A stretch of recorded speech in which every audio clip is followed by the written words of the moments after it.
उत्तर प्रदेश के बुलंदशहर जिले में एक कांस्टेबल दूल्हे को धूमधाम से अपनी बारात निकालना भारी पड़ गया। कांस्टेबल की बारात को देखकर कुछ दबंगों ने अपना आपा खो दिया और घुड़चढ़ी पर पथराव करना शुरू कर दिया। और यही नहीं, कांस्टेबल दूल्हे को घोड़ी से नीचे गिरा दिया गया और साथ ही डीजे को भी तोड़फोड़ दिया गया।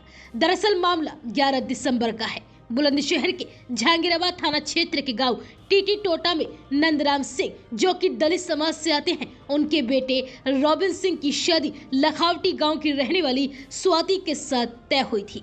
रॉबिन पीएससी में गाजियाबाद में तैनात है। रॉबिन की धूमधाम से घुड़चढ़ी हो रही थी और डीजे बज रहा था। सब लोग नाच गा रहे थे। कुछ दूर चलने पर अचानक गांव के ही कुछ दबंगों ने उनकी बारात पर पथराव करना शुरू कर दिया, जिससे डीजे और गाड़ी बुरी तरह से क्षतिग्रस्त हो गई और साथ ही डीजे संचालक भी घायल हो गया।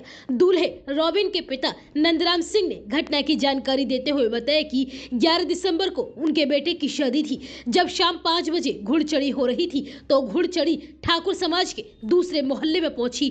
तभी कुछ लोगों ने बेटे को घोड़ी से नीचे गिरा दिया और डीजे पर पथराव करना शुरू कर दिया, जिससे डीजे भी डैमेज हो गया। उन्होंने घुड़चढ़ी होने से रोक दी। बड़ी मुश्किल से हम लोग वहां से हाथ जोड़कर निकले। नंदराम ने आगे बताया कि महिलाएं भी हमारे साथ में थी। उन लोगों ने उनके साथ भी बदतमीजी की।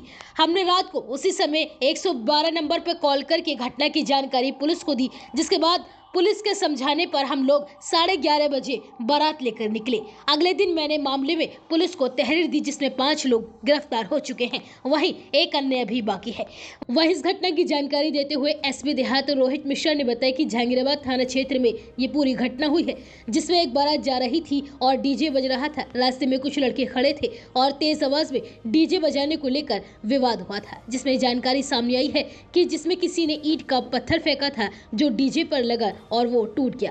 इस दौरान उनमें लड़ाई झगड़ा गाली गलौज भी हुई, जिसमें एक पक्ष के द्वारा प्रार्थना पत्र दिया गया है और इस मामले में धाराओं के तहत एफआईआर दर्ज कर ली गई है और विवेचना की जा रही है और साथ ही 5 लोगों को भी गिरफ्तार कर लिया गया है।